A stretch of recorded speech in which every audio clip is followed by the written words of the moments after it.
Welcome to The Good Pod, where today we're talking Elsbeth Season 2, Episode 19. I've got a little list. I am one of your hosts, Jason Reed. With me, as always, Marissa Garza. Marissa, you good? I'm good. You good?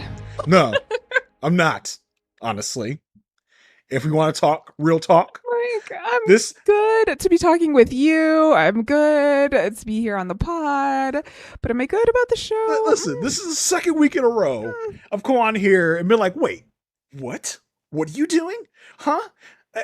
I'm so bereft right now. I couldn't even come up with a pithy thing. Whoa. I just put, how dare you, behind me on my little message board. Because how dare you send Kaia out of here? I can't do this with the show right now. I cannot do it. Okay? How what are you? A+ vocab word. Yeah. Bereft. I'm bereft of feeling and thoughts. Oh my gosh. First, you just kill Crawford out of nowhere, and now you're getting rid of Kaia. What are we doing? What are we doing, Kings? I know you listen. What are you doing? Okay? But do we need to change the name of the pod to the Bereft Pod? The Bereft Pod. You bereft? I'm bereft. That fits most of the daily life right now in 2025. Okay. But yeah, so no, Marissa, I'm not good. Okay? Okay, that's okay. You're allowed to not be good. I'm not It's okay. I'm not great. Okay, I'm not good. I'm not great. I'm not nothing. Okay, that's fine. I'm mad. Yeah. I'm kind of mad. I'm mad. Okay. I'm gonna throw a little Chicago in it for you. I'm mad. Okay, I'm mad. You mad? I'm mad. Okay. Oh, good I'm job. mad at the Good show job. right now. I'm mad at Elsbeth. I'm mad at the Kings. I'm mad at everybody. Okay. We'll talk about it when we talk more about it, because there's stuff going on. Okay. Before we dive into the nonsense and the madness that this episode has brought upon us, we want to remind you of some free and easy ways that you can help this podcast. Help me be more good and less bereft. You can do that by reviewing, rating, and subscribing to our podcast, The Good Pod. If you're on Apple, if you're on Spotify, you can leave us 5 stars. If you're on Apple specifically, you can leave us a review, just like one of our lovely listeners has done recently. The author of this review is Defender of Democracy. Great name. Gotta say that. Nice. The title of the review is Great Show and Recaps. It just says, I love the review of Elsbeth. I love the quirky show, and I'm happy to have someone to share it with. I gotta tell you, Defender, you might not have us to share it with much longer, okay? Because you got rid of one of the best parts of the show for me for several reasons, okay? I'm mad. All right. But yeah, do what Defender of Democracy did. Leave us a written review. We really love those. Love to see them. Love to talk about them. Love to talk about them on the pod. So yeah, please remember to review wherever you can. Rate us. Also subscribe. Hit the follow button wherever you can hit a follow, hit a subscribe. If you're watching on YouTube, leave us a thumbs up, leave us a comment, and we will get back to you, or we'll talk about it on the show, whatever we want to do. Yeah, also subscribe wherever you can. If you want to chat us up about the show, you can do that at thegoodpodfeedback@gmail.com. If you want to just throw us an email talking about whatever you want to talk about, and we'll get into also an email a little bit later on the show. And if you want to just chat up the show with us, you can do that through that email address. Thank you so much for always rating, reviewing, and subscribing, whoever has done that. Let's get into the show, Marissa. Let's get into the craziness of the show. All right. Yeah. Yes, let's jump into the bereft. Okay. If it were up to me, my entire notes would just be rich guy is bored. But yeah, so there's a rich guy and he's bored. This rich guy, first of all, we didn't find out his name was Rod until like halfway through. So classic, classic Kings. But apparently this rich guy is a guy that we should have known, being played by someone we should have known. I did not know him, but it's apparently Billy Magnuson. Yeah. Magnuson. Billy Magnuson. I saw a commercial for Elsbeth this week that said, and Billy Magnuson shows the one Elsbeth. I was like, oh, like Billy, I don't recognize this man off jump. But I was like, I guess he's famous enough to get so name checked on the commercials. Like, I must know him from somewhere. Looked him up. I was like, really? He starred on Into the Woods, I believe, the movie adaptation of the play, maybe, or the. Oh, you know who he was? He was the other guy. So he sang a song with Chris Pine. Oh. Yeah. And they were singing on a waterfall. Not that I remember Chris Pine singing on a waterfall for any reason whatsoever, but okay. Yes. I don't think I've even seen that movie, so I don't even know what you're referencing. He was also in Made for Love, which was a HBO Max show, and The Many Saints of Newark, which I believe is the Sopranos prequel, which I also have not watched any of that. But for those of you that have, and it's like, it's Billy Magnuson, this one's for you. So yeah. Yeah, that's our rich friend who brings up a lot of the activities he's done, which are a little comical, a little fun there. Yeah, like he's gone hunting from a helicopter to shoot tranquilizers at zebras. He's hooked up with True Rose after the Grammys. Yeah. He's just bored, Jason. Like, he is just bored. Okay. I don't know if you know how much suffering it is for a white man with money to run out of things to do. Like, he couldn't help the poor. He couldn't donate his time and money to go help somebody else. No, this man is bored. I mean, Jason, listen, so bored. He could do those things, but he would not find a thrill from them. Okay. Oh, okay. He has spread $100 bills out in the desert. He opened up his trunk that was full of $100 bills and just spread them all out in the desert. There was nothing better he could have done with those $100 bills than just spread them in a desert. And I like that the Kings, I like that they went to a certain line and they didn't cross it. They're like, he darted zebras. Yeah, they could have really upped the crazy factor, but he's a big game hunter. He's been shown with carcasses of animals out in the desert. They didn't go that far with it. It felt like they wanted to go, but you know what? We'll just scale it back. He tranquilized darted zebras. He didn't kill zebras, okay? He just darted them, okay? Because it feels like they want us to not like this guy, but they don't want us to hate him. Like it wasn't hard for me not to like him. Yeah, like I gotta be honest. Like he starts talking, and then for him to have the audacity to like good paper and pens, I was like, I'm sorry. Yeah. I am sorry. I'm kicking you out of the club. Yeah. I was telling Jason prior to the pod, if I didn't know who Billy Magnuson was, I'm glad I didn't know, because I just did not like him from the start, and I didn't want to not like somebody. I think they did their job, Marissa. They did their job to get you to not like this gentleman, this guy from Jump. So I think they did good again. They might be listening. They might know. They might be just making the show for me at this point. Mm-hmm. Who knows? But anywho, so he's talking to his friend at this very fancy club that has its own shooting range. And while he's doing this, he's like playing with the gun and accidentally shoots his friend. And you can tell he's got like this, oh my God. This is like it turned him on, like in all of the ways that you want to use that phrase. He was turned on, and he walks away from this after almost like shooting his friend in the arm. I want to kill a human being. Yeah. And he writes in his notebook, and I was like, oh, okay. He's got a little bit here now. He got a little bit of a thrill from shooting his friend. Like, he shoots his friend, and I guess most of us at home are like, oh, this is interesting, because our murderers usually aren't by accident. I thought he killed his friend at first. Oh, like this is a little bit of a different twist. But then come to find out, he just shot his friend like in the arm, which so it's not like fatal. So, okay. But when he thought he did kill his friend, he's like, oh, like, yeah, he's feeling. Yeah, I almost killed you. Yeah, I almost killed you. Did it. Yeah. Wow. So that was interesting. That was an interesting little twist on our usual murderer thing. And he's just going off to find someone to kill. He just sets about killing.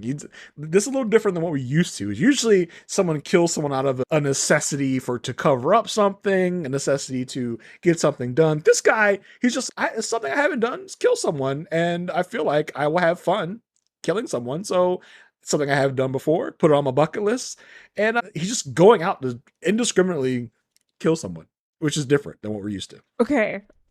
Are you ready? I think the Kings are talking to us again, but maybe just me, and I'm going to talk about it. Mm-hmm. So the only crimes that have guns have happened during the dissolution and after the dissolution of Elsbeth's like trust in the lawverse, mm-hmm. right? Like the last Crawford got shot with a gun. This murder is around a gun. So I think there's something there.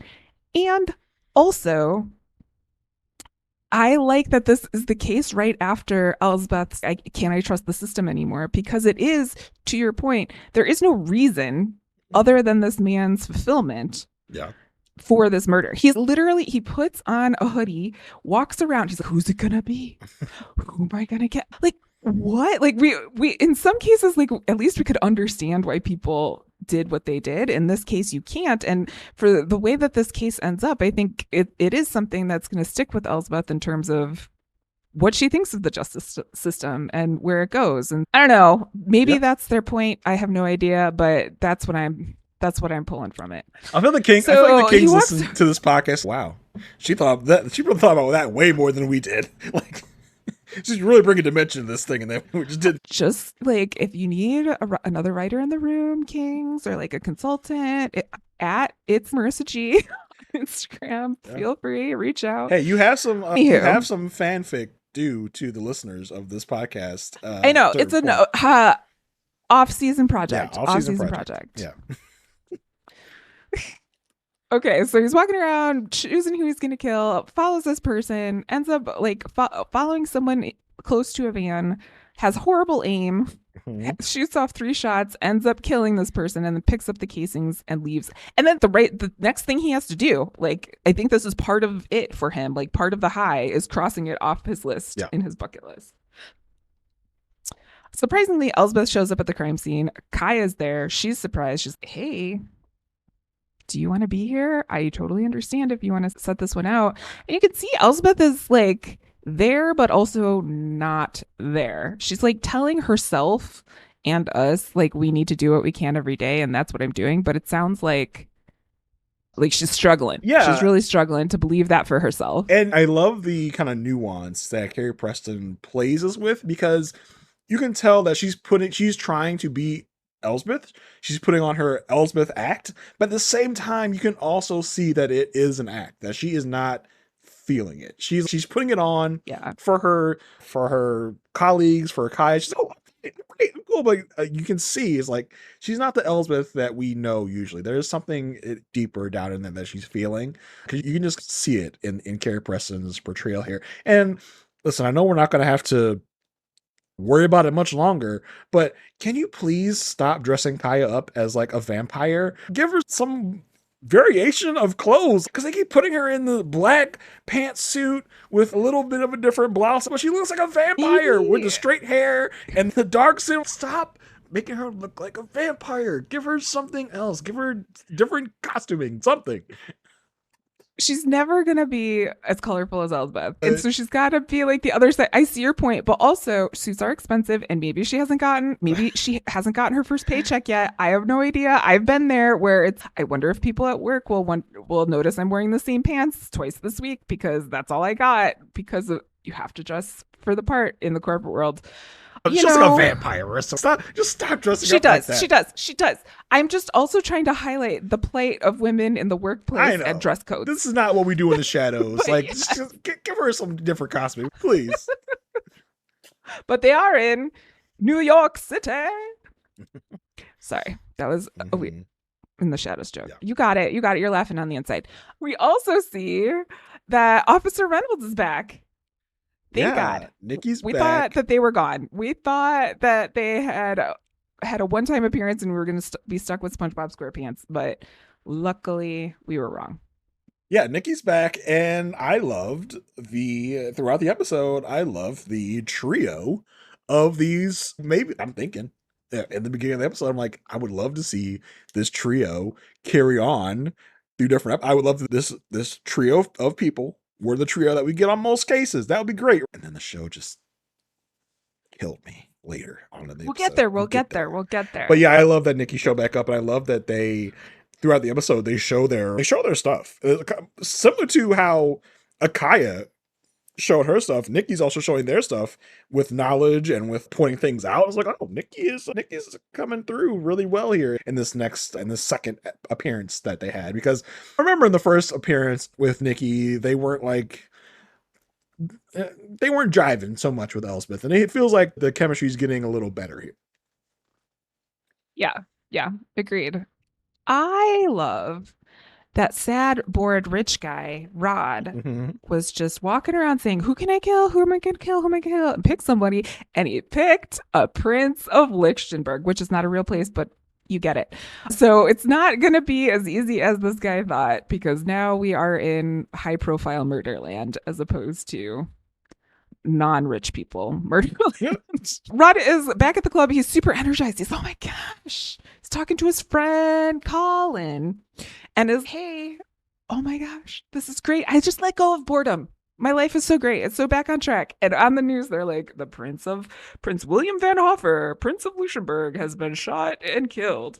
And and he was apparently living with like real people before taking the throne. And you can just see like in Rod's face, he's like, yeah. And he's making all these Collins, don't worry, they'll never come after us because we're rich. Don't worry about it.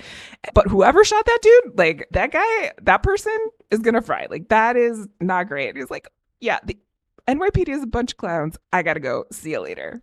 Yeah, Just a little nervous. he acts like if this was real life, he'd be like, "Why is that guy acting squirrely? Maybe he did the murder because he's like, I gotta get out of here. I gotta go." Yes, it's for TV, but if I was in real, did that guy murder that guy? Because he's acting real crazy. Yeah, at the of this murder. Maybe I should snitch on him. It's Colin. Do you not watch procedurals on CBS? Yeah, you gotta keep cool, bro. If you do, you gotta pick up the signs. You gotta keep cool. Yeah. Back at the van, they are questioning, like, okay, so if this is the prince, it should be a robbery homicide, but everything is still here. Like the fancy lights are still here, the fancy electronics are still here. And Elsbeth starts to do her Elsbeth thing. They're talking about like how many shots went off and where the shots went. She's okay, the killer stood here, shot here, hit the van. And in the middle of it, she gets a flashback to that moment on the stairs of the courthouse. And she has to excuse herself. And she's really like taken aback. She's like, I need a moment. Yeah, so it's still with her. I love that she's having, I don't love it, but I like that they put it into the show that she is having PTSD about this moment, because yes, Elsbeth spends a lot of time around dead bodies and a lot of time around murders, but she doesn't usually see the murder take place. She's not usually in the middle of gun violence followed by murder. So this is definitely taking its toll on Elsbeth, and through the flashback and through her memories of this, like you can see that it's really affecting her as a person. Because at first I was like, big deal, Elsbeth, dead bodies all the time, but she's not in the middle of the murder when it's happening. So I can definitely see why it would take such a toll on her in this moment. Yes. And like any rookie murderer, Rod decides, I'm going to roll up on the crime scene and I'm going to like just see what's going on. And he talks to Elsbeth. He's like, hey, have you like heard what the cops are saying about this? And Elsbeth says no, but then Kaia calls her away. And Rod's like, you didn't say you were with the cops. Are you with the cops? Like, why would you be with the cops? And Elsbeth's like, I didn't ask. Yeah. And Rod tries to give the story of I'm buying a warehouse in the city and that's why I'm here, all of this stuff. Yes. Why would I need to tell you I'm a cop? You're just a random person that has shown up to a crime scene, which is weird enough, but now you're asking all these questions. Elsbeth has all she needs to get her Elsbeth mind going of like Spidey sense on. And I think Elsbeth's not even crazy for this one, because usually we like, how did Elsbeth get a Elsbethism just by this or that? But no, this is weird. I feel like if any of us were at the crime scene, this rando just came up and started asking questions like, do you think they know who it is? Do you think they know that it's a rich guy that keeps lists? Do you know, do they think it's me? Like, I would be suspicious too. I'd be like, that's weird that you just walked up here and started asking really weird random questions. And he's just, oh no, I love cops.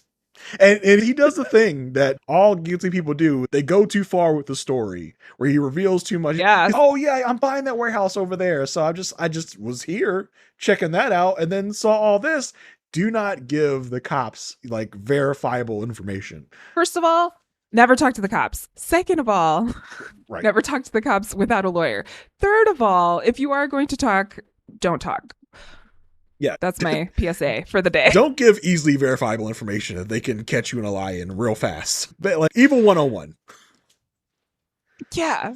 And in this conversation about the warehouse, I was just like, I don't see a for sale sign. And he's, oh, trust me, everything is for sale. And you can just see that in Elsbeth's face go, oh no, that means nothing is precious. Like the justice system is for sale. And my precious, like she lives by a lot of strong values. And this is just like another chip into her moral system that is coming face to face with her. And then another rookie mistake. Rod gives her his card, and she learns that his family is in the gun making business. And I love the Kings for this. I love, or whoever wrote this episode, because Elsbeth goes, oh, you must be so sad when something like this happens. It's so bad for business. And he's like, yeah, sure. Yeah, all right. Yep. And then he gets into his car and writes "Get Away with Murder" into his book. Yeah, he's added a new thing in his bucket list, because now it's not enough to just kill someone. Now you have to get away with it. Now you have to get the thrill of framing someone, of quote unquote getting away with it. If this guy does not go unchecked, what else is going to be in this book? Like mass murder? Well, the sky is the limit for this guy and his evil bucket list of things. So hopefully our people can catch him and get him. I hope so much that he gets caught. Yeah, this is the making of a serial killer, Mm-hmm. like the origin story of that. We are introduced to a new character, Agent Wes McCarthy from ICE, the TCIU department. What do we think this is about, Jason? I have a theory, but I want to hear your theory. Oh, you have a first. whole. Like, You why have do we a think we're being introduced to ICE yeah, a whole in ass. this moment? You got a whole ass theory here. I I don't do. really have a fun, stupid little thing here. Whole Oh, theory, no. but I'm enthused to hear what your theory is. Okay, Jason, imagine this. Mm-hmm. It's the year 2025. Okay. Not hard to imagine. Okay. And imagine, Mhm. just imagine also that there is a federal agency called ICE that is going into different communities and trying to detain people without due process. Just imagine that would be happening. It's tough, but I think I can get there. Yeah, it's tough. And imagine that sometimes ICE and police have to work together in certain situations. Mm-hmm. And in this case, I think, based on how this played out, there might be a statement on how things get resolved or the interference of federal agencies in local, like they're adding another layer to the critique of the justice system. Like, it's not just, in this case, it's not just the local NYPD, it's also these freaking ICE people. And maybe to also show perhaps the flawed logic in some of the ICE agents thinking about what does or does not need exactly in these and how situations. little evidence they need. Yeah. Yes, exactly. Listen, yes, thank you. In this made up world that you've imagined where these things happen, it's such a flight of fancy. I can't even imagine that this is mirroring real life at all. That government agencies would just totally out of fabricate some plots and evidence to take down certain people. What? No. What? Say it ain't so. Say it ain't so, Marissa. That could never happen in our society. No, and you want to know how I know that this is what's happening in this hypothetical situation? Because the first thing out of Wes McCarthy's mouth is, yes, I'm here because this is more important than the, quote, situation in Greenland, unquote. Mm-hmm. And everyone's, what about the situation in Greenland? And in the real 2025, you can Google what the real situation in Greenland is. Like, go ahead, figure it out. It's a whole other podcast. Do I have stuff to say about it? Of course I do. But yeah. Oh, the ball of wax. No. Yeah. And so he comes in and he's, listen, this is super important. I'm like an expert in international crime. We can't say anything without releasing. Nothing can be released without the royal family's like stamp of approval. There's this crown free movement that wants to end monarchy across all places and give rights to women. And Kaia, what do you mean give land rights to women? There's a place in the world where women can't inherit land. Look it up. That's all I'm saying. But he's talking about how in male monarchy, the land goes to the next male heir. Not the princesses. And I loved Elsbeth. Someone should call Disney. Like that's a problem. Princesses, Disney princesses can't inherit the land of their people. Listen, talk to Princess Jasmine. I'm sure she has a thing to say because she is the rightful heir to that throne. She is to everything. I thought that was so hilarious. And I loved the Kaia and Elsbeth. Is this dude for real? I loved Kaia being like, get the F out of my face. Basically, with that look on her face, like, this clown over here thinks he... I loved that, just like interaction between them. When he continues on saying a woman must have done it because it was bad aim and a tiny gun. Oh boy. And Elsbeth, again, love the writer. I know there's a lot to not like in this episode, but I do love that Elsbeth says, or men with tiny hands. I really do love that is something that was said on television. It doesn't have to be a lady. It could be a man with tiny hands. It could be a person. I don't have tiny hands, okay? I was seen by a physician. I don't have tiny hands. I just want to correct that story, okay? My hands are very large and my hands are very bulbous. They are huge hands, okay? Do not come at me with the small hand thing, okay? All right. Yeah, so there's that. And then Elsbeth brings up like, hey, this guy stopped by, it was pretty weird, and they call him a looky-loo. Mm-hmm. Like, this looky-loo came by and okay, I'm gonna look into the gun. You guys can go do whatever you ladies like to do behind the scenes or whatever. And they pull in Officer Reynolds and say, okay, can you look into Rod's social media to see if there's any connections between the prince and Rod? Because we're looking for a motive at this point. Yeah, I love the guys. Okay, you go check out your crown free movement. We'll actually pursue the real killer. Okay. Yeah, we'll start with the basics. Elsbeth goes to visit Rod at the Canister Club, and he makes a big show. Oh my gosh, she's a guest of mine. She's always welcome here. Don't push her out. She's a guest of mine. And she walks in, and everybody there has a gun. She's MI. Just a Republican's wet dream. Just a place that's where you can open carry, no matter who you are. Everyone just got a gun on their hip, just chilling in the lounge. Oh, okay, cool. This is a place of a certain demographic that some people don't really subscribe to. Maybe some do. Wouldn't be for me though. I'm not trying to be around this. No. A bar and lounge where everyone can open carry. What can go wrong? But they're rich people, Jason, so they know what they're doing. Yeah. So they're like, have you never heard of The Room? We have our own shooting range here. And also like illegal. That's so illegal. She's introduced to Colin, who wants to show the video apology that Rod had made about like shooting him. And Elsbeth tells Rod, don't worry, like the shooter has to be used a lady gun. So, you know, it can't be, and it doesn't have to be like made for ladies.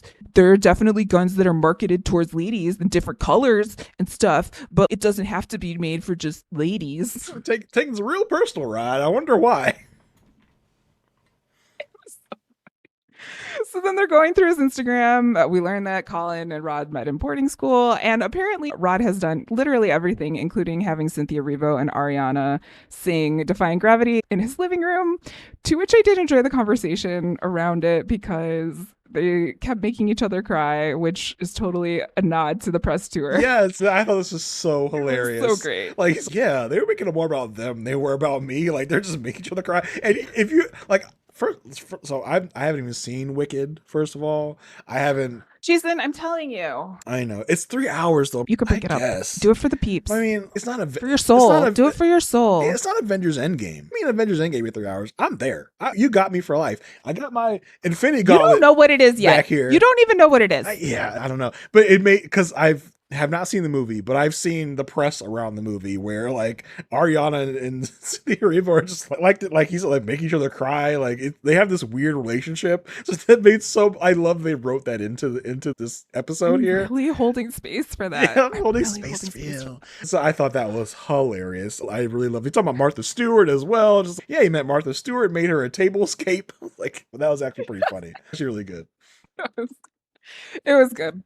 And while looking at this, Elsbeth notices the hashtag B list, and she's, I'd love to see the A list. And he's know this is a bucket list. And in this whole conversation, he's talking about all the things he's done. And Elsbeth's like, man, you could do anything. You could do anything. And he's, yeah, it's not easy being me. I have to say, I didn't know who this guy was, Billy Magnuson, but he did play this guy pretty well. Like I do think he played rich bored guy. Yeah. Pretty well. Yeah, he's a really entitled, like he does entitled really great. Like he's a great person. Yes. And so now he's okay, can I go on a ride along? And Colin's yeah, I'm in on it. And Elsbeth kind of backs him down. I was like, last time I had somebody hang around, it wasn't that great. And I think she's talking about Delia. Yeah, but I mean, Delia didn't really go on a ride along. She just kind of showed up. She just popped up, like killed Crawford. She just wants her alone time. She wants her alone time. I guess. Yeah. Wagner talks to Kaia back at the office because apparently Kershaw called up and said, hey, Kaia, you want to come to join this task force? And Wagner's, I just heard that this happened.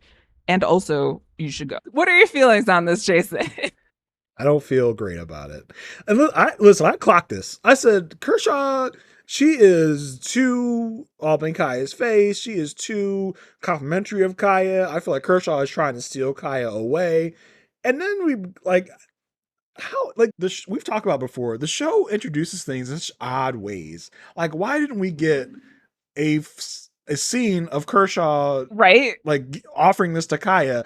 We had to find out about it like after the fact. Like, what? Huh? Like when Wagner's Captain Kershaw offered you a spot on that, like she did. Like when did I miss this? Why are these important moments in Kaia's life being done off screen? She got together with Cameron off screen. She got this offer from Kershaw off screen. Why are we doing this to Kaia? I don't understand. And so he says that. Yeah. I'm like, okay, interesting. I'm like, but she's gonna turn it down, right? This is Kaia. She's got to be with Elsbeth. That's the thing. It's Kaia and Elsbeth. That's the thing. They're like Cagney and Lacey. Yeah. Like Butch and Sundance. Like they're always together. Yeah, and I will say, personally, I was spoiled on this before I even saw the episode. Because like I do, I like to dabble in the internet and go to different sites that talk about TV news. And there was this one that was like, regular cast member will not be showing up much next season or leaving the show. I was like, what the heck is going on? And I thought it was going to be like some conjecture about, oh, this person might not be showing. It was literally a picture of Kaia and Wagner side by side on the article thing. I was like, and so I clicked on it, I read it, and then it talked about this thing that happens in the episode. I was like, oh, so it spoiled me on the episode. No. So I knew where this was going. And I was like, oh my God. And Wagner's like, yeah, I know you don't want to leave, but this is a great opportunity for you, blah, blah, blah. Kaia's not sure about it. I'm like, no, Kaia, don't do this to us, Kaia. It just felt really out of left field. I will say, one of our faithful listeners saw this coming many weeks ago. Our friend Adam Kellogg, who's a frequent writer-inner to our inbox, whatever you want to say, a couple weeks ago, emailed us, was like, hey, because we talked about the fact that Kaia was like not showing up as much as she was. Like, why is Kaia not in the mix as much as she used to be? So Adam emailed us and talked to us about, hey, this kind of thing has happened before. He cited the Bob Hearts Abishola example. It was like that cast had a roster of 13 actors, and then for the last season, they cut them all down to 2 regular actors, and then everyone else just recurring. And he said maybe that's what's happening here with Kaia. Like maybe Kaia will not be showing up as much. Honestly, when I got the email, I was like, no, that can't be. Like, and Elsbeth are like Bert and Ernie. They're a pair, right? They got to be together. But now this is happening. It's, maybe that is a thing because, and not to burst bubbles here, not to spoiler alert people, but I think this is a real thing because in the press that I've seen about this, they've interviewed Cara Patterson, who plays Kaia, and she has basically said, yeah, I'm not going to be around as much. I'm going to make some appearances next season in a guest star role. So you will still see the sisterhood relationship between Kaia and Elsbeth now and then, but I'm not going to be around as much. Wow. And the fact that Cara Patterson is saying this kind of almost leads me to believe that maybe she was like, you know what? I don't feel like being the second banana, like seen in the background a little bit. I think this was for sure. Yeah, I think this was her decision to move on because usually when an actress comes out and like talks that openly about it, she wasn't fired. Like it wasn't like we're demoting you. I think this was her choice to be like, I want to pursue other stuff. And that's great for Cara Patterson. I hope she finds what she's looking for. It's going to be a bummer for us because I love me some Kaia. Yeah. And I feel like that relationship between Kaia and Elsbeth, they've taken a lot of time to cultivate it. I feel like they've gotten to a good place, and this feels so sudden. She just became detective, and now she's going to get promoted to this task force and take her away from us. It seems like too much too fast. If I had known this was going to happen, I'd be like, no, Kaia, you can never get promoted to detective. You will stay an officer forever, okay? You will stay there. She deserves to climb the ladder, but I wish she would not have to go off screen to do so. Yeah. Like you're moving her out of New York, you're taking her to DC. I'm like, what? Yeah, it's a whole thing. It's a whole thing. Yeah, obviously the entertainment industry is in a place, we're all in a place where money is a thing. Yeah. But I don't like how has been handled in this situation. There were other ways. Mm-hmm. There are other ways that maybe that things could have been differently. Like maybe, I don't know, like maybe the CEO salary has some flexibility.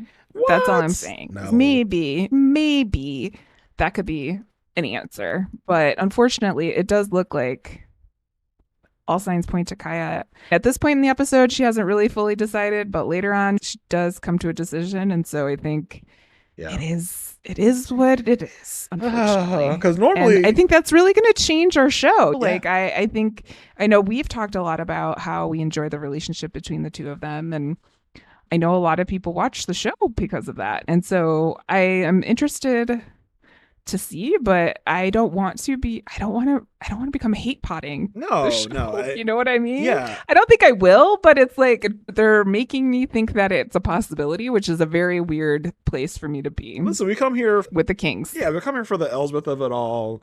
But Kaia was a really great add-on to the Elsbeth experience, and that relationship was great. I think we'll still have fun with Elsbeth. She'll still do her thing, but I think there will be a significant loss with the loss of Kaia. Yeah. Now, could they have Nikki be the new Kaia? We feel the same way about a Nikki and Elsbeth. Maybe, but it still just won't be the same. It'll be different. So it'll be something we have to keep. And there's still Officer SpongeBob to contend with. Maybe he'll also be in the mix. I think he is going to be in the next episode as well.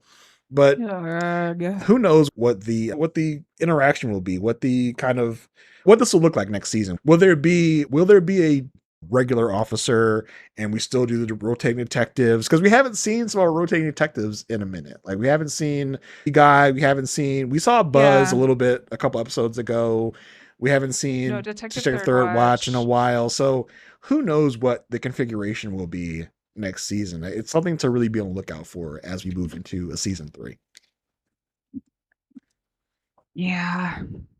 But I'm bummed about it. The fan reaction has been like, we're really bummed about Kaia leaving. Yeah, it is really bummy. I think, and I swear we'll get back to the recap, but I think that this episode had Elsbeth on herself alone a lot. Mm-hmm. Like, she was doing a lot of questioning by herself, and she was doing, so I'm wondering if that was getting us used to that. Like, maybe there won't be any pairing. Maybe it won't be, maybe they're going to change the format of the show entirely because of this. And I don't see how they couldn't, because it was so dependent on, like, every case had a detective, Elsbeth, and an officer. And like, it was so dependent on that. Yeah, kind of. And I think if they're going to cut casting, it can't be like that anymore. Yeah, it speaks to Adam's email being like, other shows have done this where they've really cut casting to save money. And so, yeah, I think you're right. We could definitely see it more of being like, we're just getting to the point where Elsbeth is basically just a detective on her own and doing things a detective would do. And there's no, maybe they feel like Elsbeth is a strong enough character where she doesn't have to play off of someone else. I don't know if that's a fact. I would love to see her play off of someone else. So who knows? We'll see. I did notice a resurgence of some tote bags this episode as well. Yes, yeah. We got more tote bags. I was like, okay, or are we doing the tote bags or no tote bags? Is she back in her tote bag game because she feels gone through so much? Like, I need my comfort. I need my comfort bags back. Maybe that was the thing. I don't know. Make some decisions and stick to them, Kings. Do something and make it stick. Either tote bags, no tote bags, Kaia or no Kaia. Do something. I would sign up for a Kaia spinoff of this task force in a heartbeat. I don't think it's going that way because I haven't heard anything about any, spinoff stuff. You would probably hear about that in the TV news, but I would sign up for that. Let's sign up for a Kaia's task force spinoff. Yeah. I would sign up for that. I hope she doesn't go far. No. And I hope we see her more than we think we'll see her. Yeah, I do appreciate that she will show up at some point next season to check in, whatever. I guess. Again. Okay. How dare you? How dare they? How dare you? They? How dare you? Yeah. All right, rejoining the recap. Elsbeth has gotten her hands on camera footage from the warehouse, looking at the murder itself, and at this point, again, pointing out just how quick Ice is to make decisions. Oh yeah, you can't tell that's not a girl because the angles and stuff and things, and they're like, okay, we can at least circulate the image and find out. He's okay, I'll check with the royal family, blah, blah, blah. But meanwhile, Officer Reynolds found that there was a comment on a post about a news story about the crime by one Ivan Dieter. And Ivan Dieter said, that's what happens when everyone dresses in hoodies and crappy high tops. Don't expect your privilege to save you if you don't dress the part. And they note that the details about the high tops was never released to the public. In my mind, this should have been enough. Yeah. In my mind, and you know what's crazy? This is where we could have stopped. And you know what's crazy? Fast forward to the end of this episode. It was enough. It was. It literally was. That's what they used I was like, to arrest the man. So it literally was enough. They could have stopped the episode right here. But we kept going, which applause to them for keeping it going because it was a fun episode. But again, we've had this a couple times this season. We didn't really need Elsbeth much in this one because they kind of solved the case right here. Yeah. So yeah, on there was like, hey, like no one else knew that this guy had on high tops, so that wasn't in the news. So Ivan Dieter has some interesting information. I think if we look more into Ivan Dieter, we might find who committed the crime. You think? Do you think? Oh, but yeah, Jason, he's not real though. Yeah, Ivan Dieter isn't real. He's an AI social media bot. He's a bot. Yeah, but you know how you do to boost your engagement. You just get a bot, right? That's what you do. Yeah, but Officer Nikki coming in clutch here. Coming in clutch. They had all the relevant information. There's like, hey, Nikki apparently is a sneakerhead because they were like, hey, these crappy high tops cost $1,800, and they said, haven't you ever poor core? I was like, I've never heard of poor core. First of all, my poor core is authentic. It's like I don't front about my vintage. I don't front about my poorness. My poor core is legit. Okay, it comes from being poor. I'm not a poser. Okay? I don't have to try so hard. I don't have to try so hard. Like, it just happens. But I did like that commentary. Again, like, these little drops of like commentary are what keep me going on the show. Yeah, for sure. I'm like, oh, they're mentioning poor cosplay. Anywho, okay. So Elsbeth goes back to club, decides to play quarters with Rod. And Rod's like on his high horse. Yeah, but you got a suspect like the free crown or the crown free movement. And I was just like, no, that's just like a screen being run in the media by ICE. This is not something that's real. The evidence doesn't support this, so we don't have to support it. And he decides he's going to go home and make a ransom sign, basically, that says men against the crown. Oh, boy. Which is enough for Wes, the ICE agent, to say, look, it had to be a man. Like, it could be a man now because there's allies in the crown free movement. So now we can look for a man. We couldn't look for a man before, but now that there was this situation, we can.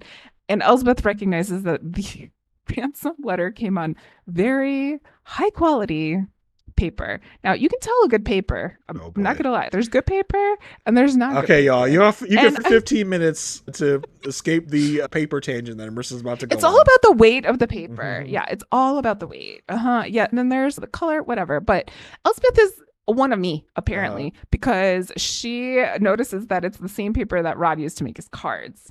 Yeah, Elsbeth's got a good card stock guy, just like Elsbeth does. Yeah, get you some good card paper. Exactly. And somehow, some way, Officer Reynolds finds out that the letters that were used on the sign were used from magazines for rich people, like Yacht something and something else. Like, sometimes you just got to turn off your logic brain. Like, sure, that's a thing that could happen. I'm sure it could. I just don't know how. I don't know how fast that would actually come to be. Yeah. But Elsbeth, they still think it's Rod. And Wes says there's a motive here with the Crown Free movement. And Kaia agrees. And so Elsbeth's, okay, I'm not going to give up because I can't give up because I'm doing my one good thing to keep things going. I got to keep going. So let me keep going. Yeah. And she goes back to the canister club. Yeah, I do like how Elsbeth's like, Kaia, girl, back me up. And Kaia's can't do a girl. And at that point, I was like, all right, Kaia, you can go. Bye, Kaia. See ya. Back up your girl, Elsbeth. Then you can go. Okay. Then maybe I don't miss you. Yeah. Then you can go. But yeah, that was, I think it's more to push Elsbeth into where she goes and being like, she's so if I'm Elsbeth, I'm like, how many I've done this for 29 episodes now, 29 crimes. Okay, you take the 10 first season episodes and the 19 we've gotten so far in season 2. I've done this 29 times. When are y'all gonna just take my word for it? Like, when I've almost never been wrong. Okay, when is enough? Y'all are just gonna say Elsbeth's probably right. She's got a track record of 29-0 or 28-0 at this point. Let's just go with what Elsbeth says because she's probably right. We don't know how she's always right. She's got some type of sixth sense, but we're just gonna go with the Elsbeth of it all. When is Elsbeth going to get the credit she deserves? I think even Wagner mentions in some ways, like, listen, I know I shouldn't go against your intuition, but Wes says it's the crowd free movements. There's nothing else we can do. But it's like, come on, bro. That's it. Elsbeth is always right. Just that should be your motto and move forward. We're not going to say this is solved until Elsbeth says it's solved. Just go with that. In Elsbeth, we trust. For real, for sure. Then Wagner has this conversation with Kaia about going on the task force. And I like when Wagner has to play like Dad Wagner. Mm-hmm. Is it because of Cameron? Do you not want to leave because of Cameron? Or you're seeing Cameron? And Kaia's like, I did tell him and then he didn't say anything. And so that made me feel bad. And he's okay. But this is like a big opportunity. I think Wagner's like Cameron doesn't have any feelings. That's what you like about Cameron, right? Okay, that's weird, first of all. And again, I have to express my annoyance because yes, Kaia's part of the reason why I am the way I am is because your mentorship, Captain Wagner. And I was like, where? When? What mentorship? It was one case. When has there been mentorship from Wagner to Kaia? Wagner just pass her off to Buzz like one episode. He can be your mentor. You can learn a lot from him. Yeah, we have one sequence in one episode of Wagner mentoring. Okay.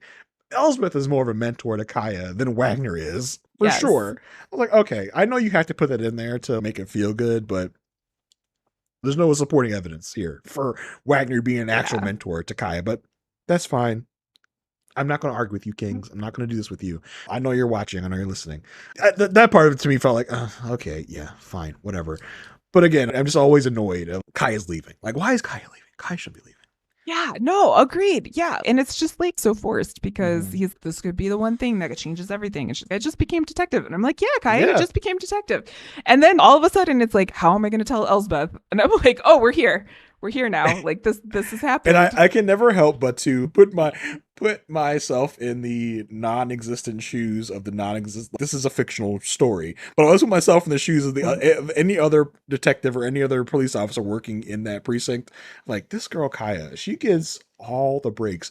She literally just became a detective 2 weeks ago, and now she's going to be this elite task force. Like, why is she getting so much preferential treatment? What is going on here? I put myself in those shoes of a disgruntled coworkers like, that girl, she gets all the breaks. I don't understand what it is. She gets to work with the weird redheaded lady, okay, and then all of a sudden she gets to be on the task force. I don't get it. I want to work with the redheaded lady. Let's see what happens if I work with her. Kaia, move over. Yeah, I would be in line to get the spot of partner to Elsbeth, and apparently, we hope Officer Nikki will be that new partner.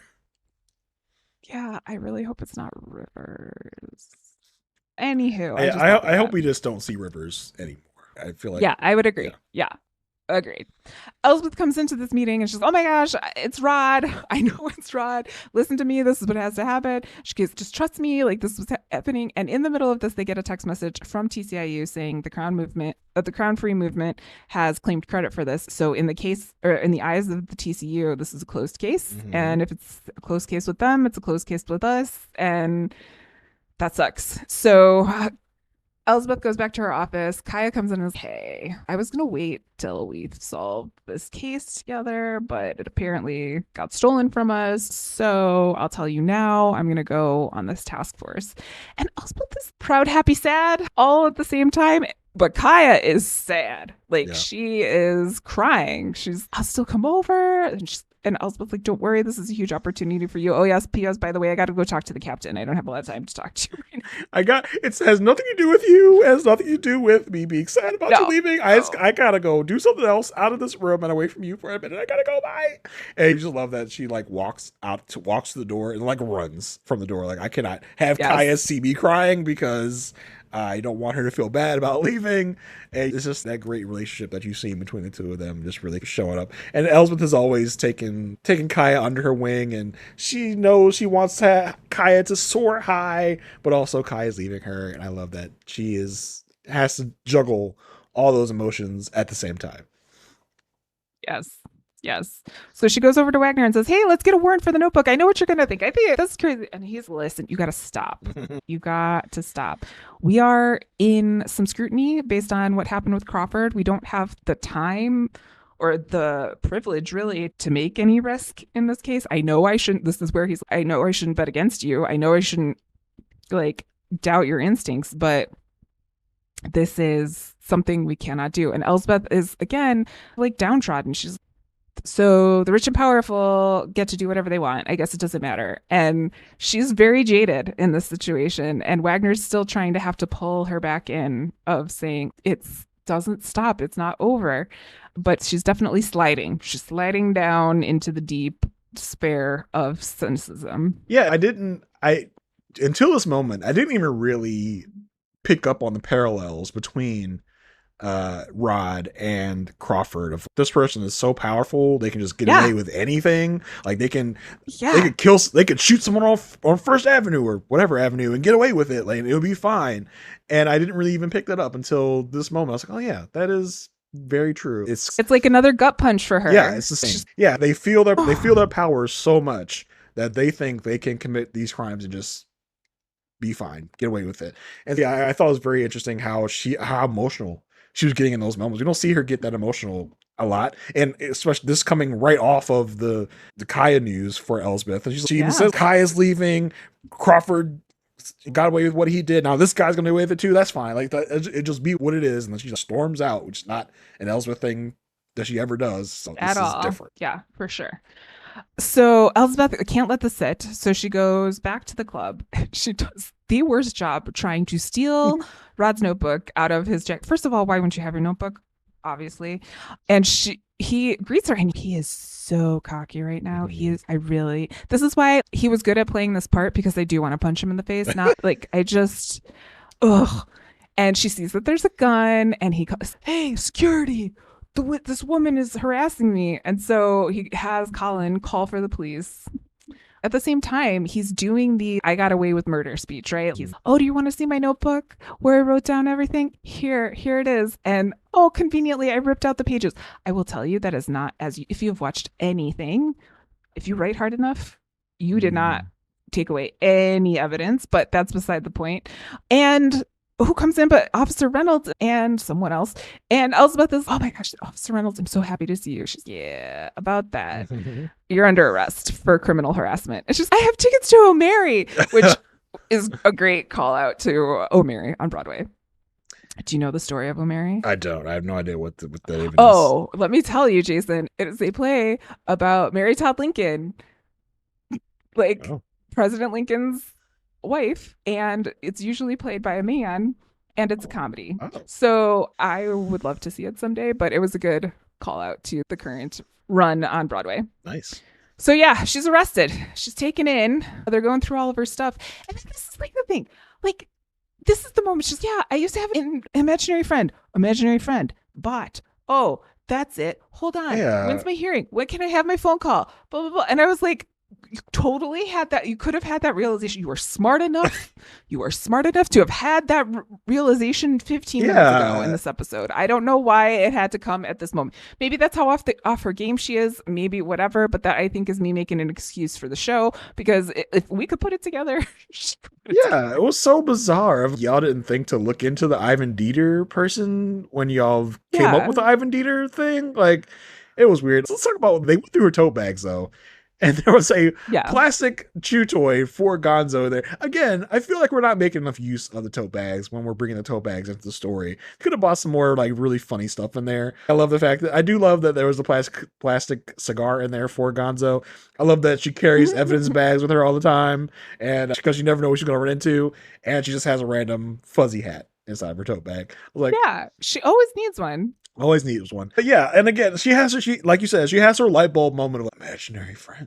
Oh, interesting. I was like, okay, it was a weird way to just kind of get through this, but yeah. It was really weird. But a prediction that we had came true in this episode, because Elsbeth was in court defending someone. That someone was herself. Yes. It was her bail hearing, and she's in front of a judge who looked familiar to both of us, Jason. Who was behind the bench in this one? It was Mr. John Carroll Lynch, who, if you were a big Walking Dead fan like me, you definitely recognized him off a Jump, because he was like just in like literally one episode of The Walking Dead, but he made a big impact because he was like the Jedi Master to the Morgan character. There was a whole episode about it. It was a really great episode. It was a really memorable episode from The Walking Dead. So you might remember from that. But John Carroll Lynch is like, in everything. If you need a... He's, you know... Huh? I was like, he's one of those guys. Yeah, if you need a tall, kind of bigger guy, that's your guy you call. He's in everything. He was like, I was looking at his IMDb, he just pops up everywhere here and there. I think his biggest credit was like the Drew Carey show where he played Drew on that show. So he's been in everything. If you saw him, you're like, oh, you be the Leonardo meme. Like, that guy. I know that guy. I think most notably from the movie Fargo many moons ago. So yeah, he's just one of those guys. And like literally when he came on screen, I was like, hey, it's that guy. I know that guy. And then when we looked him up, I was like, oh yeah, he's definitely that guy. Yeah. So Elsbeth is representing herself and she's like, I'm looking to have bail waived because cash bail in the state of New York has typically been eliminated for most misdemeanors. And he's, oh, misdemeanor, you say. This was the case with the TCIU. So I think that's what it was. Yeah, that makes this a felony in my mind. So also, weren't you on the steps with Judge Crawford, my friend, Ooh. my colleague? Yikes. When he was murdered? And also, weren't you arrested once for harassment in Chicago?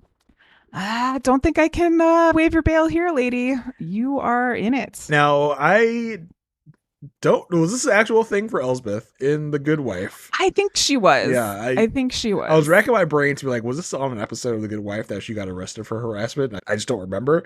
And that probably is the case. I do love that if that is the case, they are doing like a semi callback to The Good Wife. Yeah. Cut to the Canister Club where Rod is as smug as hell. He's sitting there thinking he got away with murder. He takes the paper that he said get away with murder on. He literally eats his words, puts it in his mouth, takes a sip of whiskey as Kaia and Reynolds walk in and they're like, hey, you're under the arrest because the high tops thing that we talked about like 15 minutes ago, that's the one. And he's, hey, how did you know? They're like, we got a call from jail because we couldn't put it together ourselves, even though it was right in front of our faces 25 minutes ago. So that's how that ended up. And the Crown Free Movement said that they were never in New York, but it has awoken the people, and the royal family has moved out of the country. So I don't know if this is going to go anywhere. I'm just marking it in case it comes back in some way. They made up a whole country about it. You think the royal family? I have no idea. You think the royal family is going to show up in New York at some point? Yeah. They must have an embassy or something. Yeah, but let's talk about this last. But okay. Let's talk about this last scene where they go visit Elsbeth in jail, and they come back and they're like, hey, so without Crawford, we were able to find the murder weapon, the cutout magazines. We were able to find all of this stuff. I was like, really? He was really holding you guys back this much all the time. But they found all of the things. And Kaia's, this is because of you. It's a big win. We were able to catch this guy. We shut down the room. There's so much going on. Isn't that great? It's a big win, Elsbeth. Oh, you're doing it. She's like, yeah, but he's not going to go to jail. Nothing's going to happen to him. Delia's going to get jail time. He's not going to get jail time. Elsbeth is in her full dejected, like just shitty place of the rich get richer and the poor stay poor. He's gonna get life, and this guy's just gonna probably walk because he has so much money. He's like, damn, Elsbeth is really sunk to a bad place. Yeah, and Wagner and Kaia are doing their best. You got to keep your head in the game. The war isn't over. Just because we couldn't get this one doesn't mean we're not going to keep fighting. And Kaia says, it's okay. I think she said to wallow, but I wrote dwell because I'm a millennial and you can't dwell on Rex Manning Day. But it's okay to wallow, but just don't stay there. And she says, it's very weird for me to be showing you the side of me. Like I've usually felt all these emotions, but not really been so outward with it. So you can tell that these three really trust each other, and we're just going to ship one of them DC for no reason. The last little piece of information we find out, though, is Wagner tells Elsbeth that she is being transferred to Midtown, where conveniently all of the people she's put behind bars actually are right now. So I guess that's how we get to all these co-stars coming back. Yeah, and I'm trying to remember off top which ones are going to be there. I know that Alyssa Milano, Jane Krakowski is going to be there. Good. Let's see. Blair Underwood? Blair. No, I don't Wasn't he? think so. Because I do think a lot of them are going to be women, right? Because she's going to... Yeah, that's true. She's going to woman jail. I love that. Williams? I know Red is going to be there. Okay. I'm literally looking at some photos from cast photos here from the final episode. Alyssa Milano will be there. Stephen Moyer will be there. I don't know how he gets there because is he in the women's prison? You know, the True Blood guy. Was he our very first case? Yeah, he was. Yeah, he was our first case. The dancer, the ballerina. Yes. The ballet thing. What's that lady's name? Gina Gershon, I think, will be there. Looks like. The fashion designer guy, Mary Louise Parker, is there. And what about the bartender guy is there as well. The guy that was the bartender, Adrian something, Moyed maybe, and then there's another. I think the tech CEO is there as well. The Theranos knockoff, I think. Oh, she was on You. Yeah, I was trying to find a full list, but I always see is like a cast photo. Yeah, so there's going to be quite a bit of. Oh, and they see this article here says Elsbeth finale, see guest stars return for Cell Block Tango musical number. We're going to get some musical stuff happening here. Okay, cool. Very cool. I love it. Which is from what musical, Jason? Chicago? Chicago. I just figured. It's a call out to Chicago from Chicago. It's like Chicago. Oh, do you get it? Okay. Yeah, Stephen Moyer as Alex Mulder. Like, no, not really. There's a True Blood reunion with Carrie Preston and Stephen Moyer. Quinn Powers, who's the tech CEO person. Yeah, Ariane Moyed as Joe Dillon and Alyssa Milano as Pepetta will be back. Yeah, so Andre DeShields as Mateo from the fashion designer thing. I'm looking at these pictures. It looks like Alive is going to be like very musical, so that will be very fun. So that's going to be a really fun episode to check out next week. So that's our finale for next week. So listen, I think we're gonna have a lot of fun. It's gonna be a bummer because it's gonna be probably Kaia's last episode for a minute until she guest stars. Maybe she'll guest star on the season 3 premiere. Who knows? But yeah.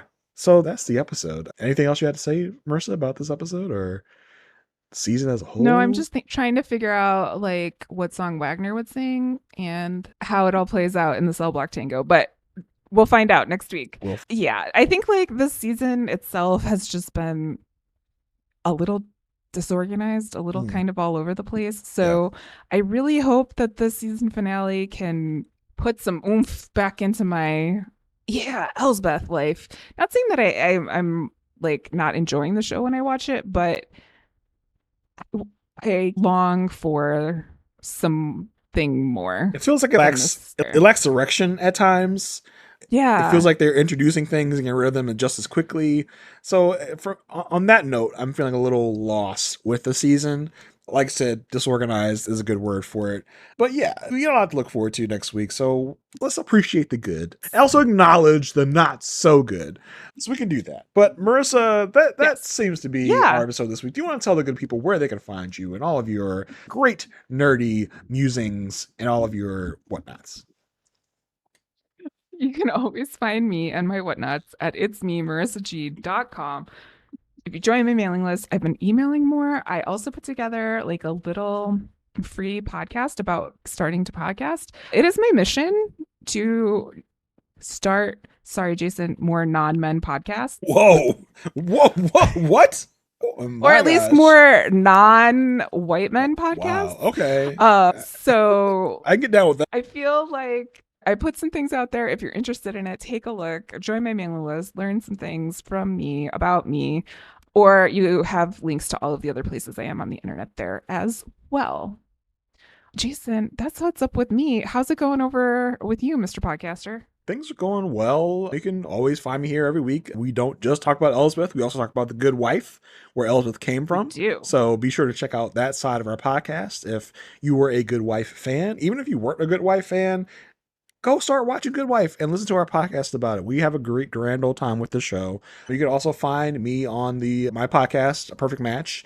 We literally just started a Patreon about a little over a month ago. We're having a lot of fun over there. We are going back through the Married at First Sight catalog, starting at the very first season. We're about halfway through the first season. We're having a grand old time over there as well. So that fits your fancy. Go check out our Patreon at patreon.com/a perfect match podcast, where you can find that. Yeah, and that's it for me right now. And that's it for us for this week's Elsbeth. Until next time, stay good.